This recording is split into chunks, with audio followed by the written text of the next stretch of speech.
temas ambientales de Colombia con circulación nacional, que ha ganado ya 4 premios de periodismo.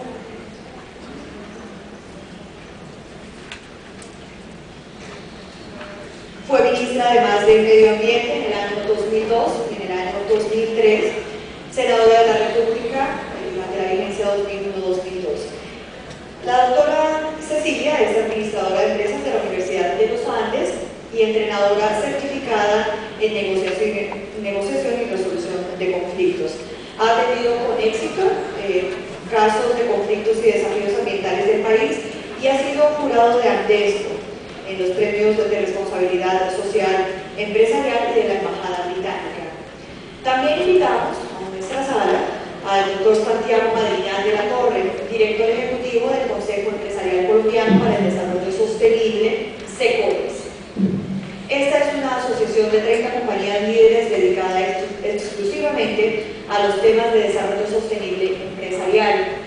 El doctor Madriñán es economista de la Universidad de los Andes y ha desempeñado varios cargos en el sector financiero y como consultor bancario. Por supuesto, también le damos la bienvenida.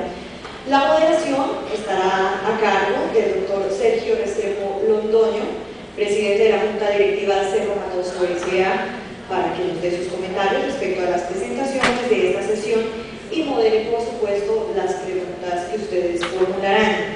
El doctor Restrepo es economista y se ha desempeñado en los siguientes cargos: exgerente general de Productos Familia, cofundador y exdirector ejecutivo de ProAntioquia, exgerente general de Empresas Públicas de Medellín, exgerente general de IFI, expresidente de SOFASA y expresidente de la Junta de Dirección General de la ANDI. Entonces sean ustedes, doctores, bienvenidos a este panel ambiental.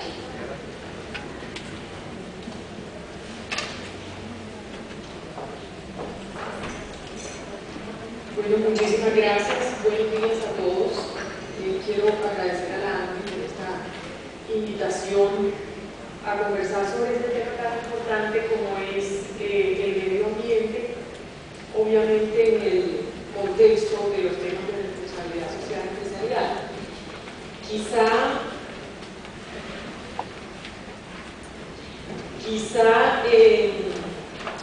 para entender un poco cómo se relaciona esto de las comunidades con el tema ambiental, que es un poco el tema que quiero tratar en el día de hoy, y es que los recursos hídricos, el problema de la contaminación del aire, de la contaminación visual, por supuesto el tema de biodiversidad, la contaminación auditiva, es la forma en que las comunidades encuentran un camino para relacionarse con las empresas. Y por supuesto que hay un marco legal e institucional y unos instrumentos que le dieron la Constitución y la ley a los ciudadanos. Entonces vemos acciones de tutela o acciones de cumplimiento, bueno, los distintos instrumentos legales que las comunidades utilizan cuando quieren hacerse sentir con empresas. Y esta relación entre los recursos naturales y las comunidades y las empresas ha sido una gran fuente de conflicto en el país. Obviamente Colombia tiene una historia larga de conflicto y una historia en la forma en que estamos acostumbrados en Colombia a relacionarnos con las instituciones y con las empresas. Puede ser producto de relaciones parasitarias, de relaciones de estrategias asistencialistas por parte de empresas privadas o de las distintas formas de relacionamiento. Y esa interconexión, por supuesto que es multifactorial, porque pues hay una arquitectura institucional que tiene el gobierno nacional, los gobiernos departamentales, los municipales, ahí mismo están las empresas en las distintas ciudades. Entonces las empresas tienen un marco y unos gobiernos locales, un marco legal local, pero también tienen uno nacional. Y los ciudadanos tienen expectativas en relación con cada uno de esos. Para un poquito mostrar un caso interesante donde se puede entender distintas variables autorizadas por la empresa que nosotros asesoramos para este caso, voy a contar el caso del lote Santa Elena en Cartagena, de propiedad de Bancolombia. La Corporación Bioparque, que yo presido, pues hace estudios ambientales, resolución de conflictos y negociación y estrategias de comunicación entre comunidades, industrias y, por supuesto, con las instituciones. Este caso del lote Santa Elena es realmente un caso muy, muy interesante porque cuando el Banco de Colombia era del Estado, del gobierno colombiano, recibió una acción de pago un lote que tenía un contaminante que enterró la Federación de Algodoneros en ese lote en la ciudad de Cartagena. Lotes iguales, para que no nos hagamos ilusiones, lotes iguales pero de propiedad de otras instituciones y otras personas y inclusive empresas privadas, con estos contaminantes hay en distintas ciudades del país. En Villavicencio, en Montería, en Barranquilla, en Cartagena, en Codazzi, en varias ciudades donde hubo actividades algodoneras.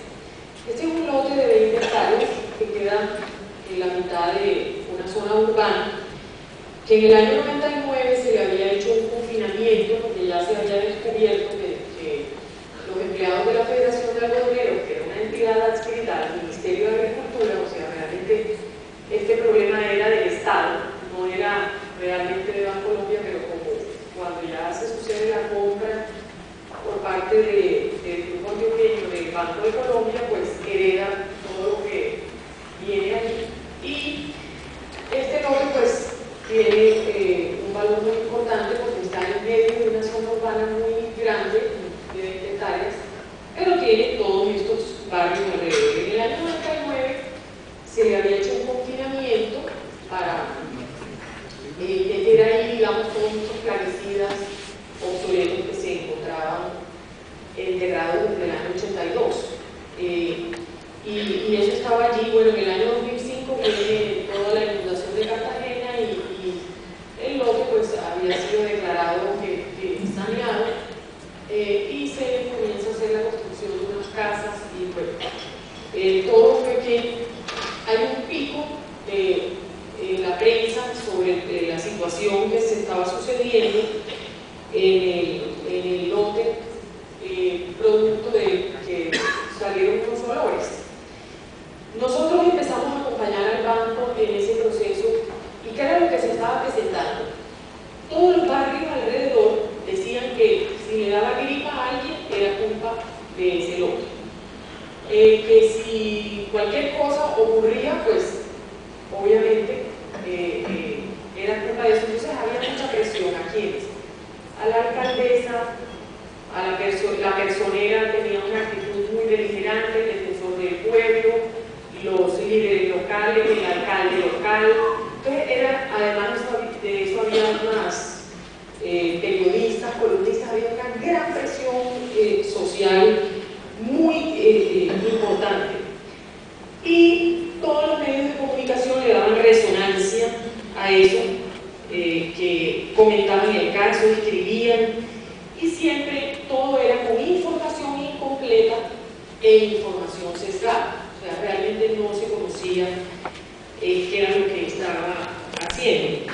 Y por supuesto, con la presión pública, pues las autoridades ambientales imponían y recurrían todo el tiempo en contra del banco, imponiéndole obligaciones.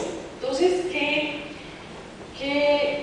pasa cuando nos llama el banco? Nosotros hacemos primero una evaluación técnica, se contrata a una firma internacional para hacer una caracterización técnica, pero allí no podía entrar nadie porque inmediatamente todas las personas de los barrios andaban azonadas. Entonces hicimos un trabajo técnico y social al mismo tiempo. Y a partir de ese trabajo empezamos a invitar a los comunicadores sociales y por supuesto a las autoridades involucradas para que acompañaran ese proceso todo el tiempo. Eso generó obviamente un cambio total de percepción, y aquí uno empieza a analizar las distintas situaciones que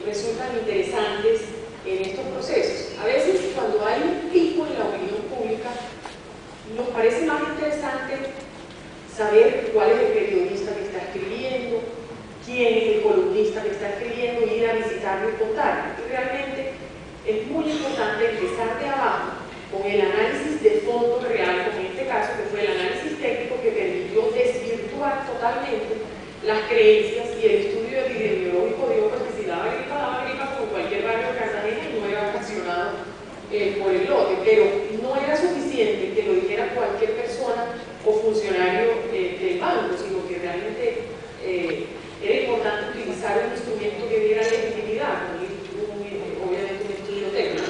Pero el estudio técnico lo hicimos acompañados de las instituciones, o sea, el EPA, que es el Establecimiento Público Ambiental de Cartagena, el DADIS, que es la Secretaría de Salud, la Personería, la Alcaldía Local, y obviamente con comunidades. Estas son todas las reuniones con las comunidades que hicimos allí. Se conformó un comité permanente con todas las expresiones existentes en la zona, dijeran lo que dijeran y provinieran de donde provinieran.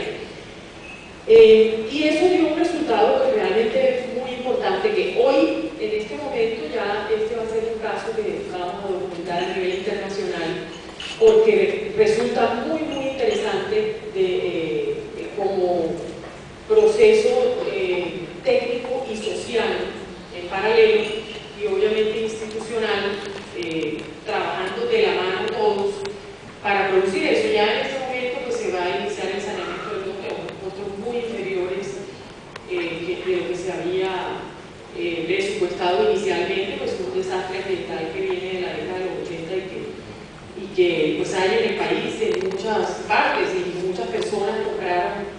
En este caso, pues el banco lo recibió en dación de pago cuando era del gobierno, el Banco de Colombia, pero hay otros casos, por ejemplo, hubo un caso de una empresa donó este lote para un colegio.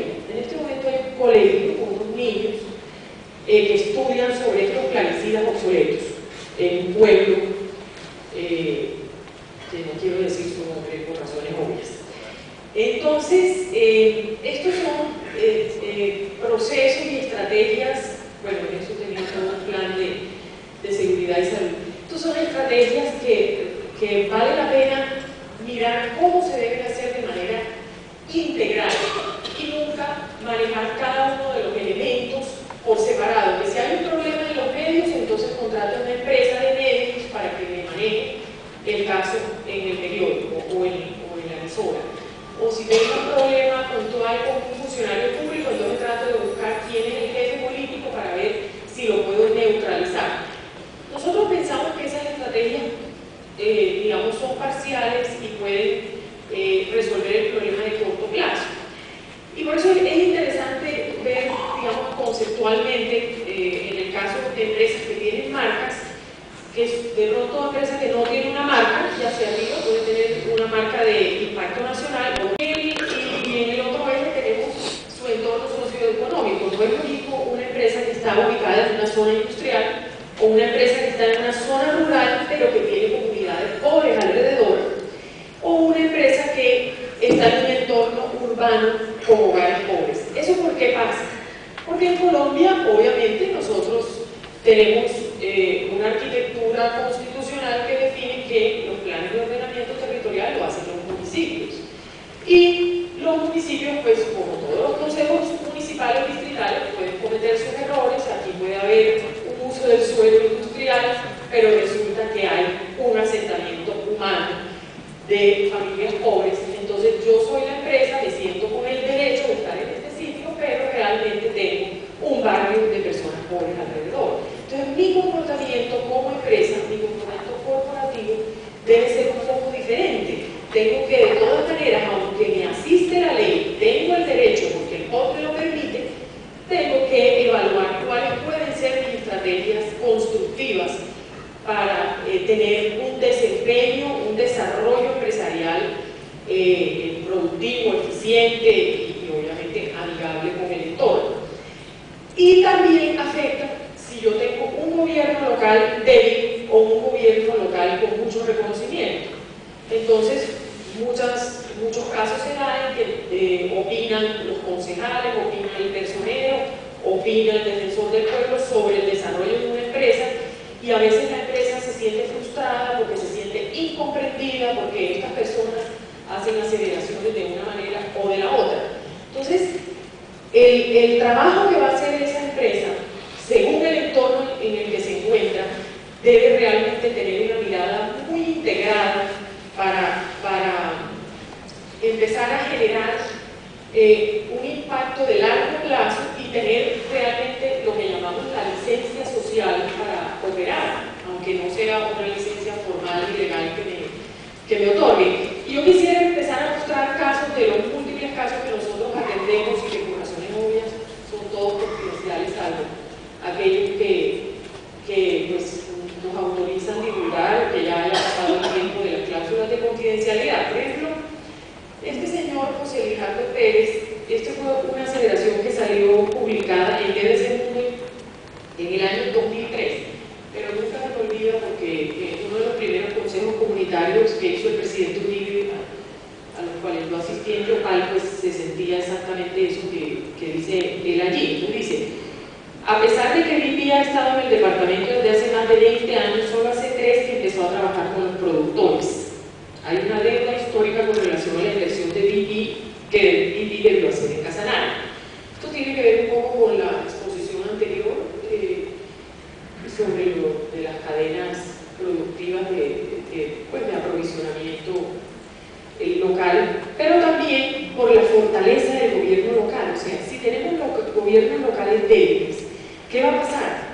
Estas personas aspiran que BP, además de que pagó todas las regalías que pagó, que hizo un aporte realmente inconmensurable al departamento de Casanare en materia de recursos, todavía esas comunidades pidiéndole más a BP porque los servidores públicos, los alcaldes, pues se robaron en una buena parte de las regalías. Entonces uno como empresa no puede sentarse a lamentarse de eso, sino que tiene que coadyuvar en procesos, pienso yo, que contribuyan con fortalecer el rol de la sociedad civil y exigirle a los gobernantes locales eso. Lo mismo pasa con las corporaciones autónomas regionales, que son las autoridades ambientales. Si son débiles, si hay quejas de corrupción, eso es mucho más grave porque va a haber más situaciones de conflicto y de pronto más ONGs ambientales radicales que se van a establecer allí, generando un ambiente de conflicto en un momento dado, digamos, tratándose de aquellas radicales, porque por una falta de ejercicio de autoridad. Miremos otro caso, por ejemplo, lenguajes muy radicales, como este. Con la palabra desarrollo sostenible se ocultan las infames políticas neoliberales. Muchas personas y organizaciones caen en el ardid. Hay que desenmascarar ese discurso del desarrollo sostenible. Entonces, la pregunta es, ¿las personas que son antisistema tienen el monopolio del activismo ambiental? No lo tienen, pero es muy importante como empresa tener una interlocución, pero en realidad de doble vía, con las comunidades, para que cuando haya líderes radicales que no están buscando el bienestar de la comunidad, es posible, sino que lo que están buscando es un desorden de pronto para pescar en río revuelto, o a veces, como ocurre, de pronto aparece un líder radical que está buscando él personalmente lucrarse. Muy bien. Y allí, pues, si nosotros no tenemos un trabajo con las comunidades de verdadera interlocución, no vamos a tener un caldo de cultivo para distorsionar la gestión de la empresa y que realmente se compliquen las relaciones. La otra pregunta es cuánto hablan los líderes comunitarios entre ellos. Por ejemplo, Cristóbal Robledo, que es el presidente de la Junta de Acción Comunal del barrio Nelson Mandela de Cartagena, dijo: la primera vez que nos conocimos fue por invitación de la alcaldía local, aunque llevamos más de 15 años con este problema. O sea, realmente no había interlocución. La interlocución comenzó, por ejemplo, en este caso del barrio Nelson Mandela, cuando llegamos nosotros para el caso Bancolombia, y pudimos sentar a todo el mundo y construir una relación extraordinaria y constructiva con líderes de todas las vertientes y de todos los orígenes. Y en eso está miles de casos que, bueno, ya no tengo tiempo para contar los casos que están allí, pero que resultan interesantes. Pero también globalmente, si se habla y con internet hay mucho flujo de información, y por eso es importante hacer un trabajo de fondo con el entorno. Por ejemplo, otra pregunta: ¿cómo perciben los líderes comunitarios o los líderes sindicales? A Zenel Calisto, que era una muchacha de un trabajo que hicimos en el municipio de Noxa, que ella inclusive puso piedras en la carretera y bloqueó la carretera. Ella decía que los líderes sindicatos, los más beneficiados son ellos porque tienen premios. O sea, realmente a veces en las empresas nosotros solemos meter a todo el mundo de las comunidades en una sola bolsa y de pronto eso puede generarnos equivocaciones. La otra pregunta es la paternidad del líder comunitario. Entonces uno dice, bueno, vamos a preguntar quién es el jefe político para ver si lo mandamos a callar o no sé qué, tal. Entonces realmente eso pienso que es importante reflexionarlo, porque es posible que no sirva de nada ni sea útil. Por ejemplo, Luis Bellido, que era un líder comunitario, entonces un empresario de Cartagena dijo: Luis Bellido, quien ha presentado las acciones legales en contra nuestra y es el más activo, es del polo, hay que hablar con los líderes del polo. En esta zona que trabajamos en Cartagena hay varias empresas que están cerca y tienen un problema de que se asentaron por debajo de la línea de alta tensión, más de 1000 familias, y esas familias pues el barrio se llama Villa Corelca y obviamente es un sitio de riesgo no mitigable. Entonces a la alcaldía le corresponde sacar a esas personas de allí. Entonces la alcaldesa nos llamó a nosotros a ver cómo podíamos ayudar con eso, y al lado de allí hay una empresa de ojos y ellos pues también decían: nosotros estamos bien porque aquí dice que el uso del suelo es industrial, sin embargo todos los vecinos se quejan del ruido de la empresa, pero esto es una zona de uso industrial y es un barrio de invasión. Pero bueno, esa es la realidad, y esa era la persona que había presentado pues las acciones en contra de esa empresa. Y fíjate que dijeron: vamos a hablar con los del polo, y allá en Cartagena el jefe del polo era Rafael Vergara, que era el candidato a la alcaldía, y dijo: no conozco a Luis Bellido. Y Luis Bellido dijo de Vergara: Vergara es nuestro, pero por acá ni se le ve. O sea, no hay ninguna relación realmente. Entonces, tratar de concluir que si el jefe político es fulano y con eso lo mando a callar o algo, yo pienso que es mucho más importante construir relaciones de una buena comunicación, independiente de las diferencias de opinión. Por más diferente que sea, siempre vamos a poder conversar y entendernos y no tener intermediarios entre la empresa y los líderes comunales. También la pregunta: ¿hay actitudes de las empresas que originan reacciones adversas? Entonces, por supuesto, también tuvimos un caso en el cual llegaban los empleados de la empresa a hacer las instalaciones con pulseras de oro y gafas oscuras y un carro con ventanas negras, no sé qué. Y entonces pues ahí dijo un señor: aquí venían los empleados de esa empresa con pulseras de oro, gafas negras y carros nuevos a instalar su antena, como creyéndose dueños de la ciudad. A veces vienen de noche, algo malo deben estar haciendo. Obviamente que como empresa uno también debe cuidar cómo se está presentando, porque las percepciones se construyen a partir de muchos elementos. No es solamente lo verbal lo que yo presento, sino es el conjunto de lo que hago. Y yo hablé con el director del periódico de esa región del país, y quiero decirles que el mismo director del periódico, una persona con una formación muy importante, una formación académica sólida, una persona de alto nivel, me dijo que quienes instalan antenas no guardan las previsiones para proteger la salud humana, cosa que no era cierto. O sea, realmente se estaba haciendo un trabajo que nosotros revisamos bien hecho. Pero pues esa era ya la versión que se había agregado, y pues hasta el director del periódico estaba convencido y le hacía eco en todos los días había un artículo en contra de esa empresa.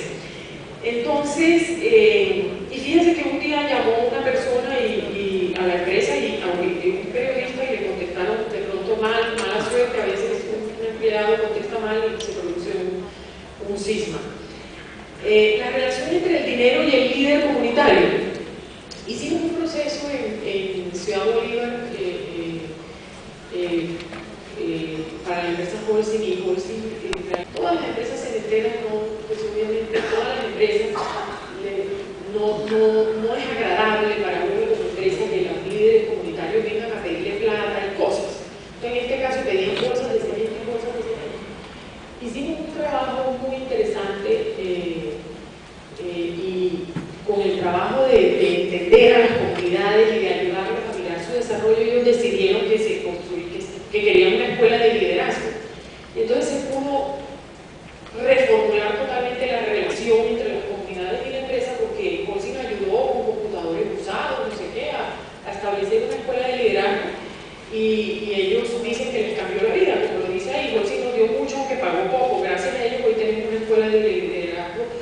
cambió la vida.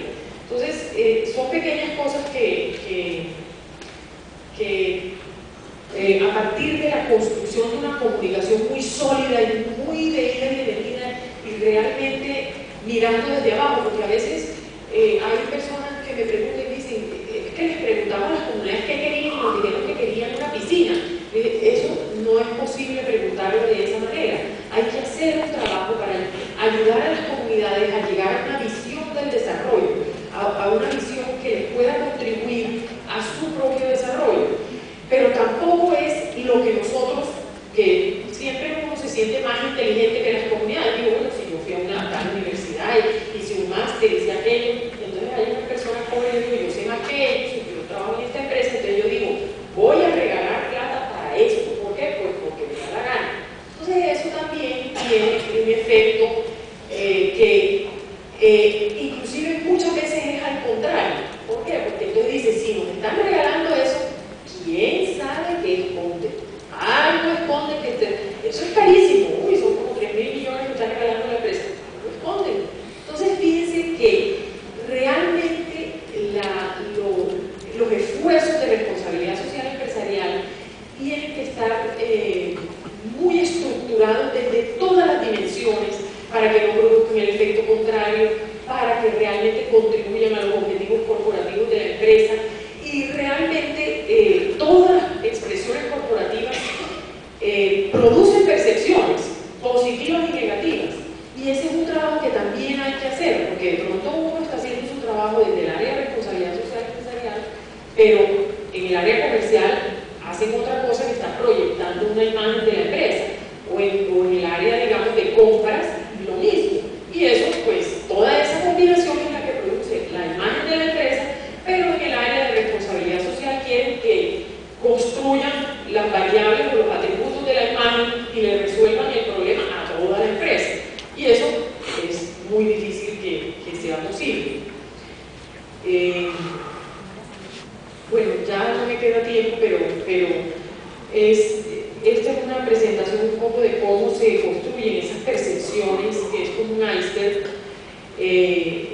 porque lo que se ve por afuera son las distintas actuaciones de las comunidades, de la ONG, de los concejales, de los congresistas, de los funcionarios públicos que a veces imponen multas que uno puede considerar que son injustas.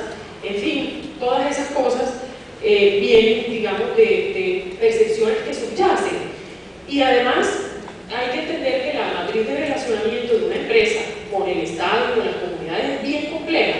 Esta está simplemente con el Estado y por eso exige análisis integrales.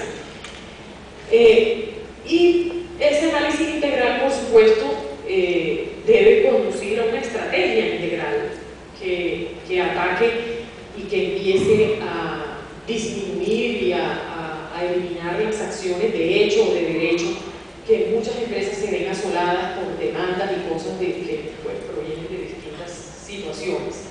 Y esas percepciones que se construyen a través de la historia y son realmente muy complejas. Bueno, muchísimas gracias.